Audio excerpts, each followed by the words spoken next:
Hi, this is Shajas from Tuna Pro Audio.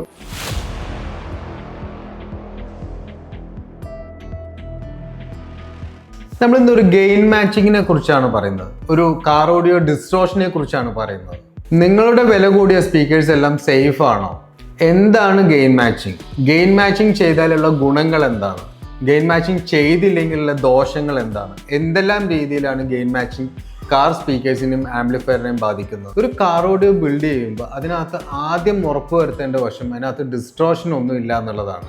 ഇപ്പോൾ ഈ സ്പീക്കേഴ്സിൽ നിന്ന് ഡിസ്ട്രോഷൻ സൗണ്ട് വന്നാൽ എങ്ങനെ ട്യൂൺ ചെയ്താലും ഇത് ആ ട്യൂണിങ്ങിനെ ബാധിക്കും, അല്ലെങ്കിൽ ഫൈനൽ ഔട്ട്പുട്ടിന് ഇതെല്ലാം ബാധിക്കും. അപ്പോൾ ആദ്യം ചെയ്യേണ്ട ഒരു പാർട്ടാണ് ആ ഒരു ഓഡിയോ സിസ്റ്റത്തിൽ അല്ലെങ്കിൽ കംപ്ലീറ്റ് ഇൻസ്റ്റാളേഷൻ സെക്ഷനിൽ ഡിസ്ട്രോഷൻ ഇല്ല എന്ന് കൺഫേം ചെയ്യേണ്ടത്. നിങ്ങൾ ബിൽഡ് ചെയ്തേക്കുന്ന ഒരു കാർ ഓഡിയോയിൽ എത്ര വോളിയം വരെ നിങ്ങൾക്ക് അത് യൂസ് ചെയ്യാൻ പറ്റുന്നുണ്ട്? 13 നമ്പർ അല്ലെങ്കിൽ 14 നമ്പർ വോളിയം ഉള്ള ഒരു ഹെഡ് യൂണിറ്റുകളിൽ നിങ്ങളുടെ വോളിയം എത്രയാണ്? എത്ര വരെ നിങ്ങൾക്ക് സ്പീക്കേഴ്സും ആംപ്ലിഫയറും ഡാമേജും ഡിസ്റ്റോർഷനും ഇല്ലാതെ എത്ര വരെ നിങ്ങൾക്ക് അത് പ്ലേ ചെയ്യാൻ പറ്റും? നിങ്ങളുടെ ടെക്നീഷ്യൻ പറഞ്ഞിരിക്കുന്ന നമ്പർ എത്രയാണ്? ഗെയിൻ മാച്ചിങ് ചെയ്തില്ലെങ്കിൽ ട്യൂട്ടേഴ്സിന് ഡാമേജസ് വരാം, അൺവാണ്ടഡ് നോയ്സ് വരാം, അൺവാണ്ടഡ് സൗണ്ട് വരാം, ഡിസ്ട്രോഷൻസ് വരാം. ഇതുപോലെ മിഡ് ബേസിലും വരാം. മിഡ് ബേസ് കുറച്ചുകൂടെ വലുതായത് കാരണം അതിനകത്തുനിന്ന് വരുന്ന സൗണ്ടൊന്നും നമുക്കത് പെട്ടെന്ന് ക്യാച്ച് ചെയ്യാവില്ല, എന്നാലും അറിയാൻ പറ്റും. സബ് ഊഫറിൽ നിന്ന് പകർന്ന പോലെ സൗണ്ട് വരാം. ഇതിലേതെങ്കിലും ഒരു പാർട്ടിൽ ഗെയിൻ മാച്ചിങ് കറക്റ്റായിട്ട് ചെയ്തില്ലെങ്കിൽ എല്ലാത്തിൽ നിന്നും ഇത് വരാം. ഈ ഗെയിൻ മാച്ചിങ് എന്ന് പറയുന്ന പ്രോസസ്സ് എങ്ങനെ ചെയ്യാം?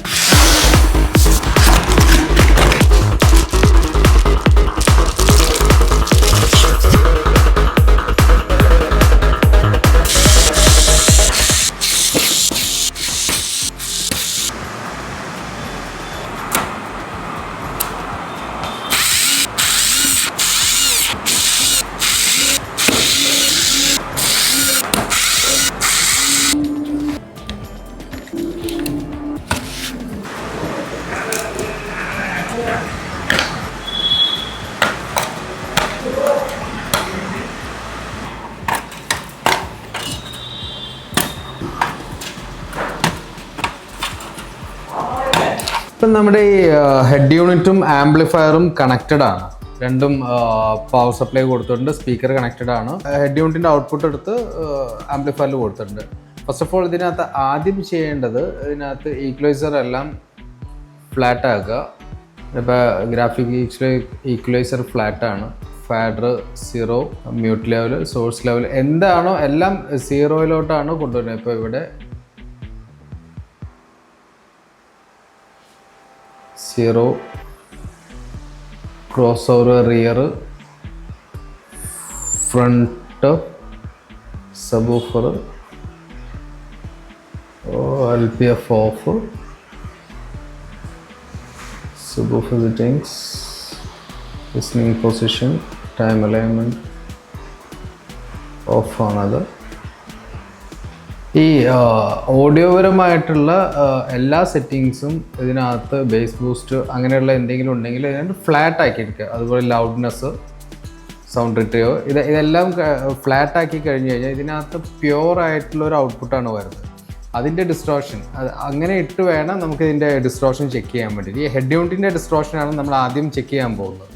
ഈ ഒരു ടൂൾ വെച്ചാണ് നമ്മുടെ ഹെഡ് യൂണിറ്റിൻ്റെ ഡിസ്ട്രോഷൻസും ഗെയിൻ മാച്ചിങ്സും എല്ലാം ചെയ്യുന്നത്. അപ്പോൾ ഇതിനകത്ത് സിഗ്നലുണ്ട്, 40 Hz, 1 kHz ഡിസ്ട്രോഷൻ, അങ്ങനെയുള്ള ഇതെല്ലാം നമുക്കിവിടെ ഇൻഡിക്കേഷനിലൂടെ കാണാൻ പറ്റും. ഇത് വെച്ച് എങ്ങനെയാണ് ചെയ്യുന്നതെന്ന് നോക്കാം.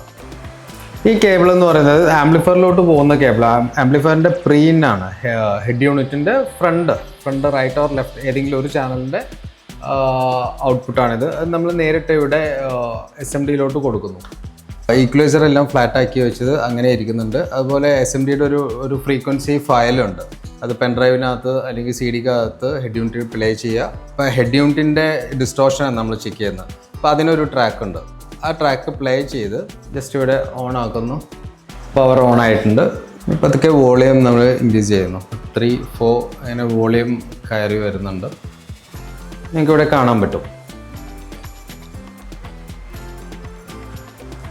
ഏകദേശം ഒരു 26, 27 വോളിയം ആയപ്പോൾ 40 Hz ഡിറ്റക്ട് ചെയ്തു. സിഗ്നൽ ഓൾറെഡി ഡിറ്റക്ട് ചെയ്തിട്ടുണ്ട്. അപ്പോൾ ഹെഡ് യൂണിറ്റിൽ നിന്ന് സിഗ്നൽ ഇതിലോട്ട് വരുന്നുണ്ട്. മീൻസ് ആംപ്ലിഫയറിലോട്ട് വരുന്ന സിഗ്നലാണ്.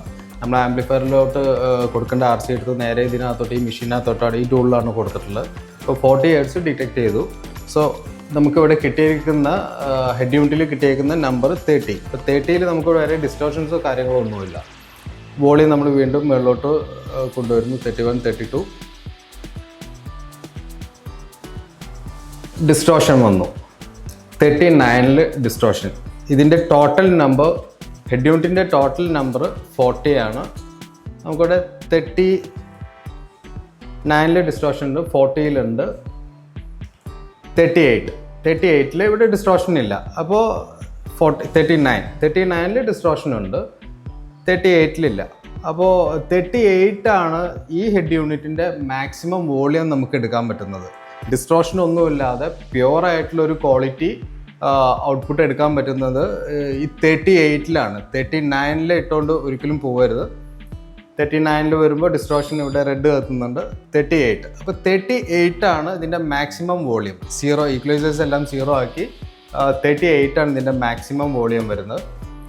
ഇത് ഈ 38 വെച്ചാണ് നമ്മൾ ഈ 38ൽ അടുത്ത ഫ്രീക്വൻസി പ്ലേ ചെയ്താണ് ആംപ്ലിഫയറിൻ്റെ ഗെയിൻ സെറ്റ് ചെയ്യാൻ പോകുന്നത്.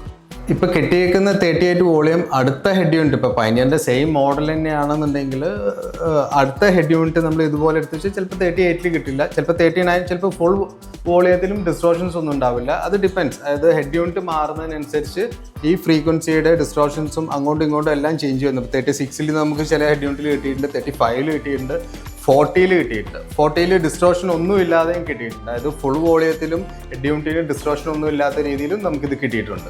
അടുത്തത് നമ്മൾ ചെയ്യാൻ പോകുന്നത് ആംപ്ലിഫയറിൻ്റെ ഗെയിൻ മാച്ചിങ് ആണ്. ആംപ്ലിഫയറിൻ്റെ ഗെയിൻ മാച്ച് ചെയ്യുമ്പോൾ നമ്മൾ ആദ്യം ശ്രദ്ധിക്കേണ്ടത് ഇതിൻ്റെ സ്പീക്കേഴ്സ് എല്ലാം ഡിസ്കണക്ട് ചെയ്യണം. കാരണം ഇതിനകത്ത് നമ്മുടെ ഹെഡ് യൂണിറ്റിനകത്ത് പ്ലേ ചെയ്യുന്ന ഫ്രീക്വൻസി 38 വോളിയം, അതിൻ്റെ ആ ഹെഡ് യൂണിറ്റിൻ്റെ മാക്സിമം വോളിയത്തിലാണ് ആംപിലോട്ട് വരുന്നത്. അപ്പോൾ അത് നേരെ സ്പീക്കറിലോട്ട് പോയി സ്പീക്കർ ഡാമേജ് ആവാൻ ചാൻസസ് കൂടുതലാണ്. ഒരു കണക്ഷനെങ്കിലും മിനിമം ഒരു ഏറ്റവും സേഫ് ആയിട്ടുള്ള കാര്യം എന്ന് പറയുന്നത് ഇതിൻ്റെ ടോട്ടൽ കണക്ഷൻസ് ഡിസ്കണക്ട് ചെയ്യുക. എന്നിട്ട് വേണം ആംപ്ലിഫയർ ഗെയിൻ മാച്ച് ചെയ്യാൻ വേണ്ടി. നമ്മൾ നേരത്തെ ചെയ്തത് ഹെഡ് യൂണിറ്റിൻ്റെ ഡിസ്റ്റോർഷനാണ് ചെക്ക് ചെയ്തത്. 38 വോളിയത്തിൽ നമ്മൾ ആദ്യം ഡിസ്റ്റോർഷൻ ചെക്ക് ചെയ്ത് 38 മുകളിലോട്ട് പോകുന്നില്ല. 38ലാണ് നമ്മൾ ഇനി ആംപ്ലിഫയറിൻ്റെ ഗെയിൻ ചെയ്യാൻ പോകുന്നത്. ആംപ്ലിഫയറും സ്പീക്കറും തമ്മിലുള്ള ഗെയിൻ മാച്ച് ചെയ്യുന്നത് ഈ 38 വോളിയം ഇതിനകത്തോട്ട് പ്ലേ ചെയ്ത് അതിന് ശേഷമാണ് ഇതിൻ്റെ ഗെയിൻ മാച്ച് ചെയ്യുന്നത്. ഗെയിൻ മാച്ച് ചെയ്യുന്നതിൻ്റെ ഫ്രീക്വൻസീസ് ഇതൊരു ഫുൾ റേഞ്ച് ആംപ്ലിഫയർ പോലെയാണ് നമ്മളിത് സെറ്റ് ചെയ്യുന്നത്. ക്രോസ് ഓവേഴ്സ് ഒന്നും ഉണ്ടാവില്ല, ഹൈ പാസ് ലോ പാസ് എല്ലാം ഓഫാണ്. എന്നിട്ടാണ് ഇതിന് ഗെയിൻ സെറ്റ് ചെയ്യുന്നത്. അതെങ്ങനെയാണെന്ന് നോക്കാം. 38 ആണ് നേരത്തെ നമുക്ക് കിട്ടിയിട്ടുള്ള നമ്പർ. അത് 38ൽ തന്നെ എത്തിക്കുക.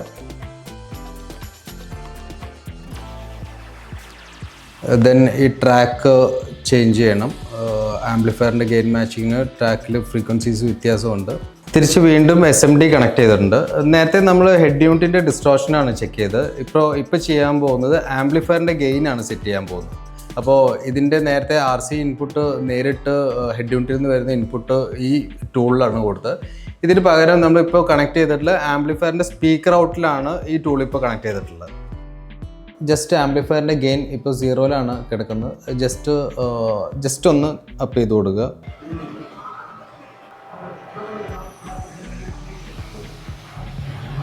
ഇവിടെ ഡിസ്റ്റോർഷൻ വന്നു. ഡിസ്റ്റോർഷൻ വരുമ്പോൾ അതിൻ്റെ തൊട്ട് താഴെ, അതായത് ഇവിടെ വീണ്ടും നമ്മൾ ഗെയിൻ കുറച്ച് കൊടുക്കുമ്പോൾ ഡിസ്റ്റോർഷൻ പോകുന്നതിന് തൊട്ട് താഴെ ഗെയിൻ സെറ്റ് ചെയ്യുക. ഇങ്ങനെയാണ് ഡിസ്റ്റോർഷൻ ഒന്നുമില്ലാത്ത ഒരു ഗെയിൻ നമ്മൾ സെറ്റ് ചെയ്തെടുക്കുന്നത്. ഈ പ്രൊസീജിയർ ചെയ്ത് ഞാനൊരു സിംഗിൾ ചാനലാണ് ഇവിടെ കാണിച്ചിരിക്കുന്നത്. അതുപോലെ ഇത് ഒരു ഫ്രണ്ട് ലെഫ്റ്റ് റൈറ്റ്, അതായത് ഫ്രണ്ട് കംപ്ലീറ്റ് ആയിട്ടുള്ള ഒരു ചാനൽ ഇപ്പോൾ ഗെയിൻ മാച്ച് ചെയ്താണ് കണ്ടത്. അതുപോലെ റിയർ ചെയ്യണം, സബ് ഓഫറുണ്ട്. സെയിം പ്രൊസീജിയർ തന്നെയാണ്.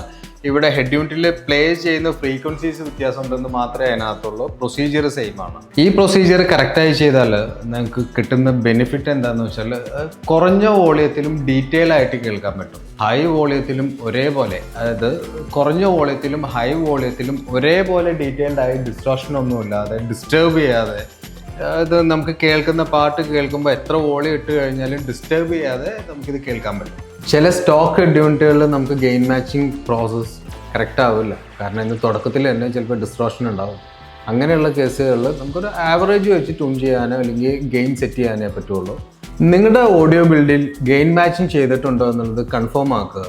ഇതുപോലെയുള്ള വീഡിയോകളുമായി നമ്മൾ ഇനിയും വരുന്നതാണ്. Thank you for watching.